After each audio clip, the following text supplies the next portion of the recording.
ਓਏ ਸੁਣ ਓਏ ਮੌਸਮ ਨਕਵੀ, ਕਿਸੇ ਗੰਦੇ ਗਟਰ ਦੇ ਗੀਂਡ। ਤੂੰ ਨਕਵੀ ਹੈ? ਨਕਵੀ ਤਾਂ ਬੜਾ ਵੱਡਾ ਘਰਾਨਾ ਸੈਯਦਾਂ ਦਾ। ਤੂੰ ਕਿਹੜਾ ਨਕਵੀਆਂ ਬਾਂਦਰਾ ਜਿਹਾ? ਆਪਣੀ ਸ਼ਕਲ ਕਦੀ ਦੇਖੀ? ਕਦੀ ਨਕਵੀਆਂ ਦੀ ਇਹੋ ਜਿਹੀ ਸ਼ਕਲ ਹੋਈ ਹੈ? ਲੋਕਾਂ ਨੇ ਇੱਕ ਮਿਸਾਲ ਰੱਖੀ ਹੈ, ਚਿੱਟਾ ਚੂੜਾ ਤੇ ਕਾਲਾ ਸੈਯਦ ਦੇ ਨੇ। ਸੈਯਦ ਦਾ ਕੀ ਕੰਮ ਆ ਕਾਲਾ ਹੋਣਾ? ਤੂੰ ਸੈਯਦ ਆ ਬਸ਼ਰਮਾ। ਆਪਣੇ ਨਾਲੋਂ ਹਟਾ ਨਕਵੀ ਕੁੱਤਿਆ ਖਬੀਸਾ। ਤੈਨੂੰ ਸਹੀ ਕਹਿਣਾ ਪਿਆ, ਤੇਰਾ ਉਹ ਹਾਲ ਕਰਨਾ ਹੀ ਆ। ਯਾਦ ਰੱਖੀ ਮੌਸਮ ਨਕਵੀ, ਜੋ ਜਿੱਡੇ ਤੂੰ ਜ਼ੁਲਮ ਕੀਤੇ ਨੇ ਨਾ, ਦਿਹਾੜੀ ਤੇ ਤੂੰ ਲਾ ਲਈ ਹੈ। ਗੰਦਮ ਚੋਂ ਵੀ ਲਾਈ ਹੈ, ਹੋਰ ਵੀ ਤੂੰ ਲਾ ਰਿਹਾ ਦਿਹਾੜੀਆਂ। ਮੈਚਾਂ ਦੇ ਵਿੱਚੋਂ ਵੀ ਤੇ ਦਿਹਾੜੀਆਂ ਲਾਈਆਂ ਨੇ। ਤੇਰਾ ਇਹੋ ਜਿਹਾ ਭੈੜਾ ਹਾਲ ਹੋਣਾ ਹੈ ਮੌਸਮ ਨਕਵੀ ਕਿ ਤੂੰ ਸਿਰ ਲੁਕਾਉਣ ਵਾਸਤੇ ਜਗ੍ਹਾ ਲੱਭਣੀ ਹੈ। ਬਗੈਰ ਤਾਂ ਤੈਨੂੰ ਜਗ੍ਹਾ ਨਹੀਂ ਲੱਭਣੀ। ਇਹ ਤੂੰ ਬੜਾ ਦੁਬਈ 'ਚ ਜਾਇਦਾਦ ਲਿੱਤੀ ਹੈ ਨਾ, ਦੁਬਈ ਵਾਲਿਆਂ ਨੇ ਤੈਨੂੰ ਆਪ ਪਲੇਟ 'ਚ ਪਾ ਕੇ ਦੇ ਦੇਣਾ ਕਿ ਲੋ ਫੜੋ, ਇਹਦੇ ਟੋਟੇ ਕਰ ਦਿਓ। ਯਾਦ ਰੱਖੀ ਮੇਰੀ ਗੱਲ, ਕਿਸੇ ਗਲਤ ਫਹਿਮੀ 'ਚ ਨਾ ਰਹੀ। ਇਹ ਤੈਨੂੰ ਆਰਮੀ ਉਰਮੀ ਵਾਲਿਆਂ ਨੇ ਨਹੀਂ ਉਹ ਬਚਾਉਣਾ। ਇਹ ਜਿਹੜੇ ਵੱਡੇ ਇਸ ਵੇਲੇ ਮੌਤਬਰ ਬਣੇ ਨੇ, ਇਹਨਾਂ ਨੂੰ ਆਪਣੀ ਪੈ ਜਾਣੀ ਹੈ। ਤੇ ਤੈਨੂੰ ਇਹਨਾਂ ਨੇ ਕੀ ਬਚਾਉਣਾ ਪੁੱਤਰ? ਜਰਾ ਤਗੜਾ ਹੋਇਆ, ਤੇਰੇ ਤੇ ਐਸੀ ਲਾਨਤ ਪੈਣੀ ਹੈ, ਮੇਰੇ ਕਾਦਰੇ ਮੁਤਲਕ ਨੇ ਪਾਣੀ ਹੈ ਕਿ ਤੇਰੀ ਸੋਚ ਹੋ ਸਕਦੀ ਹੈ।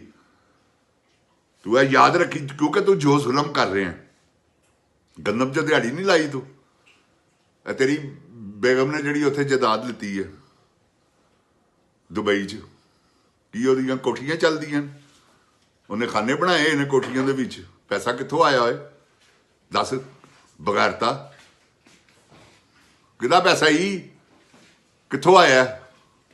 ਇਹ ਜਿਹੜੇ ਤੂੰ ਮੈਚਾਂ ਦੇ ਵਿੱਚੋਂ ਦਿਹਾੜੇ ਲਾਏ ਨੇ, ਇਹ ਕਿੱਥੋਂ ਲੱਗੇ ਨੇ? ਤੈਨੂੰ ਨਹੀਂ ਪਤਾ?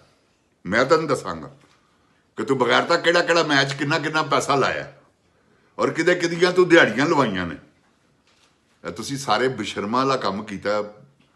ਓਏ ਬਸ਼ਰਮਾ 119 ਸਕੋਰ ਦੇ ਉੱਤੇ ਪਾਕਿਸਤਾਨ ਨੂੰ ਹਰਵਾਤਾ। ਜਾ ਤੇਰੇ ਤੇ ਲਾਨਤ ਹੈ ਬਗੈਰਤਾ। ਤੂੰ ਹਰਵਾਇਆ ਸੀ। ਮੈਂ ਉਸ ਦਿਨ ਕਿਹਾ ਪਾਕਿਸਤਾਨ ਜਿੰਦ ਜਾਨ ਪਾਕਿਸਤਾਨ ਜੀ, ਟਿਕਟੌਕ ਤੇ ਮੇਰਾ ਪ੍ਰੋਗਰਾਮ ਮੌਜੂਦ ਜੇ। ਮੈਂ ਬਿਫੋਰ ਮੈਚ ਕਿਹਾ ਸੀ ਕਿ ਓਏ ਪਾਕਿਸਤਾਨੀਓ ਮੈਚ ਨਾ ਲਾਣਾ, ਪਾਕਿਸਤਾਨ ਨੇ ਮੈਚ ਹਾਰਨਾ ਜੇ। ਕਿਉਂਕਿ ਮੇਰਾ ਦਿਲ ਕਹਿੰਦਾ ਸੀ ਕਿ ਤੂੰ ਬਗੈਰਤ ਆਦਮੀ ਹੈ, ਤੈਨੂੰ ਪੈਸਿਆਂ ਦੀ ਲੋੜ ਹੈ। ਤੂੰ ਆਪਣੀ ਭੈਣ ਪੇਸ਼ ਕਰ ਦੇਣ ਵਾਲਾ ਪੈਸਿਆਂ ਦੇ ਪਿੱਛੇ, ਆਪਣੀ ਮਾਂ ਪੇਸ਼ ਕਰ ਦੇਣ ਵਾਲਾ। ਕਿਹਾ ਨਹੀਂ ਉਹਨਾਂ ਨੇ ਅਮਰੀਕੀਆਂ ਨੇ ਕਿ ਪਾਕਿਸਤਾਨੀ ਕੌਮ ਐਸੀ ਹੈ ਕਿ ਪੈਸੇ ਦੀ ਖਾਤਰ ਆਪਣੀ ਮਾਂ ਵੇਚ ਦਿੰਦੇ ਨੇ। ਉਹ ਤੇਰੇ ਵਰਗੇ ਬੰਦਿਆਂ ਵਾਸਤੇ ਕਿਹਾ ਸੀ। ਤੂੰ ਮਾਂ ਵੀ ਵੇਚ ਦੇਣ ਵਾਲਾ ਪੈਸਿਆਂ ਵਾਸਤੇ, ਭੈਣ ਵੀ ਵੇਚ ਦੇਣ ਵਾਲਾ। ਇਹ ਜਿਹੜੇ ਤੂੰ ਹੈਲੀਕਾਪਟਰ ਦੇ ਉੱਤੇ ਚੱਕਰ ਲਾ ਰਿਹਾ ਨਾ, ਦੇਖ ਰਿਹਾ। ਓਏ ਮੌਸਮ ਨਕਵੀ ਤਗੜਾ ਹੋ ਜਾ। ਤੇਰਾ ਉਹ ਹਾਲ ਹੋਣਾ ਹੀ ਕਿ ਤੂੰ ਸੋਚਿਆ ਵੀ ਨਹੀਂ ਹੋਇਆ ਕਿ ਤੇਰਾ ਕੀ ਹਾਲ ਹੋਣਾ। ਇਹ ਯਾਦ ਰੱਖੀ, ਕਿਉਂਕਿ ਅੱਲਾਹ ਤਾਲਾ ਨੇ ਫਿਰੌਨ ਨੂੰ ਵੀ ਨਹੀਂ ਸੀ ਪਤਾ ਕਿ ਮੇਰੇ ਨਾਲ ਇਹ ਹੋਏਗਾ। ਸ਼ਦਾਦ ਨੂੰ ਵੀ ਨਹੀਂ ਸੀ ਪਤਾ, ਨਮਰੂਦ ਨੂੰ ਵੀ ਨਹੀਂ ਸੀ ਪਤਾ, ਯਜ਼ੀਦ ਨੂੰ ਵੀ ਨਹੀਂ ਸੀ ਪਤਾ ਕਿ ਮੇਰੀ ਕਬਰ ਤੇ ਕੁੱਤੇ ਪਿਸ਼ਾਬ ਕਰਨਗੇ। ਮੌਸਮ ਨਕਵੀ ਅਗਰ ਤੇਰੀ ਕਬਰ ਤੇ ਕੁੱਤੇ ਪਿਸ਼ਾਬ ਨਾ ਕਰਨਗੇ ਤੇ ਅੱਲਾ ਦੀ ਰਹਿਮਤ ਦੇ ਸਦਕੇ ਸਾਨੂੰ ਵੀ ਤੂੰ ਕभी ਜਾਏ ਤੂੰ ਹੀਰਾ ਹੀ ਨਹੀਂਗਾ। ਤੇਰੀ ਕਬਰ ਤੇ ਐ ਤੂੰ ਅਨਕਰੀਬ ਤੇਰੀ ਡੈਥ ਹੋਣ ਵਾਲੀ ਹੈ, ਫਿਕਰ ਨਾ ਕਰ। ਤੂੰ ਇਹ ਜਿਹੜਾ ਪੈਸਾ ਇਕੱਠਾ ਕੀਤਾ ਨਾ ਮਜ਼ਲੂਮਾਂ ਨੂੰ ਮਾਰ ਮੂਰ ਕੇ, ਲੋਕਾਂ ਦੇ ਆ ਜਿਹੜੀ ਗੰਦਮ ਦੇ ਵਿੱਚੋਂ ਤੂੰ ਦਿਹਾੜੀ ਲਾਈ ਹੈ, ਜਿਹੜੀ ਤੂੰ ਮੈਚਾਂ 'ਚ ਦਿਹਾੜੀ ਲਾਈ ਹੈ, ਜਿਹੜੀਆਂ ਤੂੰ ਹੁਣ ਤੱਕ ਲਾ ਰਿਹਾ ਲੋਕਾਂ ਦੇ ਕੰਮ ਕਰਵਾ ਕੇ, ਇਨਸ਼ਾਅੱਲਾ ਅੱਲਾ ਦੇ ਹੁਕਮ ਨਾਲ ਸਭ ਬਾਹਰ ਆ ਜਾਣੇ। ਇਹ ਤੂੰ ਦੇਖ ਤੇ ਸਹੀ, ਅੱਲਾ ਮੇਰੇ ਨੇ ਚਾਹਿਆ ਤੂੰ ਐਸਾ ਰਾਤ ਨੂੰ ਸੌਣਾ ਤਾਂ ਤੜਫ ਕੇ ਉੱਠਣਾ ਮੈਂ ਸਵੇਰੇ, ਤੇ ਤੇਰੇ ਸਾਰੇ ਜਿੰਨੇ ਨੇ ਨਾ ਹੋਸ਼ੋ ਵਾਸ ਅੱਲਾਹ ਤਾਲਾ ਨੇ ਗੁੰਮ ਕਰ ਦੇਣੇ। ਕਿਉਂਕਿ ਅੱਲਾਹ ਤਾਲਾ ਅਕਲ ਨੂੰ ਤਾਲਾ ਲਾਉਂਦਾ। ਜਦੋਂ ਕਿਸੇ ਤੇ ਅੱਲਾਹ ਤਾਲਾ ਨੇ ਜ਼ਵਾਲ ਲਿਆਉਣਾ, ਉਹ ਜ਼ਵਾਲ ਦੀ ਨਿਸ਼ਾਨੀ ਹੁੰਦੀ ਹੈ ਅਕਲ ਨੂੰ ਤਾਲਾ ਲੱਗਣਾ। ਇਹ ਤੇਰੀ ਅਕਲ ਨੂੰ ਤਾਲਾ ਲੱਗ ਗਿਆ ਹੈ। ਹੁਣ ਤੂੰ ਇਹ ਦੇਖ ਹੈ ਤਾਲਾ ਖੁੱਲਦਾ ਕਿਵੇਂ ਹੈ? ਆਵਾਮ ਖੋਲੇਗੀ ਤਾਲਾ ਜਿਹੜਾ ਅੱਲਾ ਨੇ ਲਾਇਆ ਨਾ ਤੇਰਾ। ਇਹ ਆਵਾਮ ਇਸ ਕਰਕੇ ਖੋਲੇਗੀ, ਤੂੰ ਆਵਾਮ ਨਾਲ ਜ਼ੁਲਮ ਐਨੇ ਕੀਤੇ ਨੇ। ਅੱਲਾਹ ਤਾਲਾ ਨੇ ਇਖਤਿਆਰ ਦੇ ਦੇਣਾ ਕਿ ਜਾਓ ਆਵਾਮ ਨੂੰ, ਕਿ ਜਾਓ ਆਪਣਾ ਹਿਸਾਬ ਲਵੋ। ਤੇ ਜਦੋਂ ਆਵਾਮ ਨੇ ਹਿਸਾਬ ਲੈਣਾ, ਮੌਸਮ ਨਕਵੀ ਤੇਰੇ ਕੋਲੋਂ ਤੂੰ ਨੱਸਣਾ ਅੱਗੇ ਅੱਗੇ। ਯਾਦ ਰੱਖੀ, ਤੂੰ ਅੱਗੇ ਅੱਗੇ ਨੱਸਣਾ ਵਾ, ਤੇਰੇ ਪਿੱਛੇ ਪਿੱਛੇ ਆਵਾਮ ਹੋਣੀ ਹੈ। ਜਿਹੜਾ ਤੂੰ ਜਾਈ ਹਾਂ ਭਲਾ ਮੁਲਤਾਨ ਰਹਿ ਕੇ ਦਿਖਾ ਹਾਂ, ਜਾਂ ਕਿਸੇ ਚੌਕ ਦੇ ਵਿੱਚ ਲੰਘ ਕੇ ਦਿਖਾ, ਦੇਖ ਤੇਰਾ ਹਾਲ ਕੀ ਹੁੰਦਾ। ਲੋਕੀ ਤੇਰੇ ਸਿਰ 'ਚ ਛਿੱਤਰ ਮਾਰਨ, ਤੈਨੂੰ ਗੰਦੇ ਆਂਡੇ ਵੱਜਣ। ਜੇ ਤੈਨੂੰ ਟਮਾਟਰ ਨਾ ਵੱਜਣ ਤੇ ਫੇਰ ਗੱਲ ਕਰੀ, ਭਾਵੇਂ 500 रुपए किलो टमाटर होवे लोकी फिर भी मारनगे तेन, क्योंकि तू खबीस आदमी है। शिमर की औलाद है, एवं सैयद सुयद ना बन। सैयदां दे काम नहीं गए, सानू भी पता सैयद कौन है ने, असी भी जानने सैयदां नूं कि सैयद कौन ने। इन्ने बड़े सैयद कट्ठे होए हो, कुछ तुम शर्म करो। इको सैयद बचे सन 1400 साल च, किन्ने क वध हो गए होने ने। हर कोई सैयद बनया, हर कोई सैयद बनया। तत्ते तवे ते बैठ जे छाला पै गया तो फिर तू सैयद नहीं गा, जे छाला ना पिया तो मन लांगे तेन कि तू सैयद है। सैयद ਇਹੋ ਜਿਹੇ ਹੁੰਦੇ ही कि ਜਿਹੜੇ तपदे कड़ावां दे विच डाइयां मार के बाहर निकल आंदे ने, वो सैयद ने। तू काहदा सैयद है ओए? वो चक्किया उल्लू दे पठिया, तेरा हिसाब है गई। यह गल याद रखी, तेन माफ़ी नहीं गी ना, तेन माफ़ी है ना, शहबाज शरीफ नूं माफ़ी है ना, नवाज शरीफ नूं माफ़ी है ना, गंदे गटर की गींडनी टिक टॉक कवीननी ना, उन्होंने माफ़ी। देखना हर बारी जाती है मास्क कटवा के 8-9 करोड़ रुपया पाकिस्तान का गलत करवा के आ जाती। वो ऐसी बेशरम बगैरत औरत है, उन्होंने जरा हया नहीं आती कि मैं की करन आई हाँ, मैं की कर रही हाँ। आवाम का पैसा जिंद जान की इतों अंदाजा ला लो ना, जहाज के नहीं 3 करोड़ रुपए के टायर है इन्हें पवाए ने, की कि वो 2.25 करोड़ रुपए की 3.5 करोड़ रुपए के टायर ने, तो 2.25 करोड़ रुपया इन्हें अपनी दिहाड़ी लाई होनी। मैं की करते हैं, तोशा खाना चो गड्डी लीती तो मैंने प्रॉफिट पे बेची है।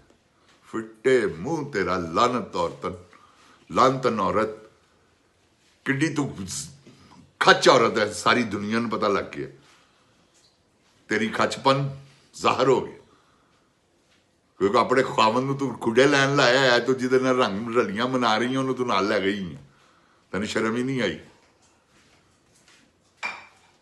तू एडी बेहया औरत, तो इंशाअल्लाह अल्लाह पाक ने चाहे अल्लाह ताला की पकड़ च तू आना ही आना, क्योंकि जानी औरतों के लिए अल्लाह ताला कुरान पाक में फरमाते हैं कि मैंने जानी मर्द पैदा किए, तो तू जानी औरत है। तेरे बारे च पहले शादी तो पहले भी स्कैंडल है कि तू की कीता सी, याद ही ना। शौजेब उन्हें कहा नहीं कि 6 महीनों का बच्चा सी तेरे पेट च, तेरी धी सी 6 महीनों की जिसले तू तेरी शादी हुई है, तो करा DNA चेक उन तसली दे, उनको नहीं 9 महीनों का ही। तो जिंद जान पाकिस्तान जी यहो जे बगैरत तो साडे ते मुसलत होए ने। नवाज शरीफ तो वड्डा बदकार कौन है? लोगों दी तलाकां दवातियां ने। शहबाज शरीफ एडा वड्डा बगैरत आदमी है कि तुहानूं मैं दस नहीं सकता।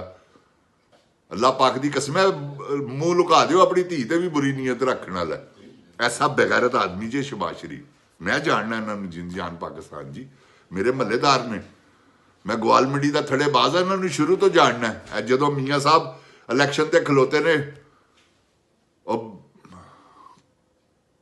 असगर खान की पार्टी के उन्होंने टिकट मिले कौंसलर का, 200 वोट नहीं इन्हू पिया बेशरम आदमी।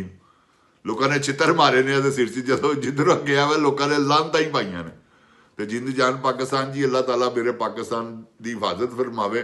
खुदावंद करीम, बड़ा दुख होंदा रब की कसम जो देखना ना कि यहो जे बंदे मुसलत होए ने। वो योले गए ने, योले यावे नहीं होंदे, यावे देखो ना, योलियां की तुहानूं गल दसना तुहाडा दिल मनेगा। जाके उत्थे कह रहे हैं इंडिया के विच आलू गोश्त आप भी खाते हैं, आलू गोश्त मैं भी खाता हूँ, और तेरे ते लानत है बगैर तो कदों खाते ने, हिंदू ने वो तो मांस खाते ही नहीं। तू उन्होंने कह रहे आलू गोश्त तुम भी खाते हो, हम भी खाते हैं।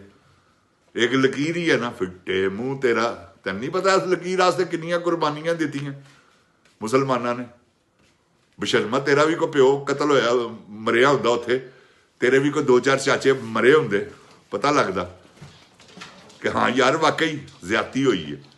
तो जिंद जान पाकिस्तान जी, ये चवल चवलैट लोग ने, इन्हों को अपनी खलासी कराओ जो पाकिस्तान में तरक्कियां देखनिया चाहते हो, तो कि तुहाडे बच्चियां नूं सही रोटी मिले, तुहाडे बच्चियां नूं सही तालीम मिले, बीमारां नूं सही दवाइयां मिलन, तो इन्हां नूं हटाना पेगा तुहानूं। निकलो इमरान खान के लिए, इंशाअल्लाह इमरान खान आ रहा जे, असीं पहले कभी नहीं किया, तुहानूं कहा इमरान खान 25 जनवरी तो पहले आ रहा है, इंशाअल्लाह आ रहा है। अस्सलामुअलैकुम जिन जान पाकिस्तान जी, अल्लाह ताला मेरे पाकिस्तान की हिफाजत फरमाए और मेरे पाकिस्तान को हर बला से महफूज रखे। पाकिस्तान जिंदाबाद, पाक फौज पाइंदाबाद। अस्सलामुअलैकुम जिन जान पाकिस्तान जी।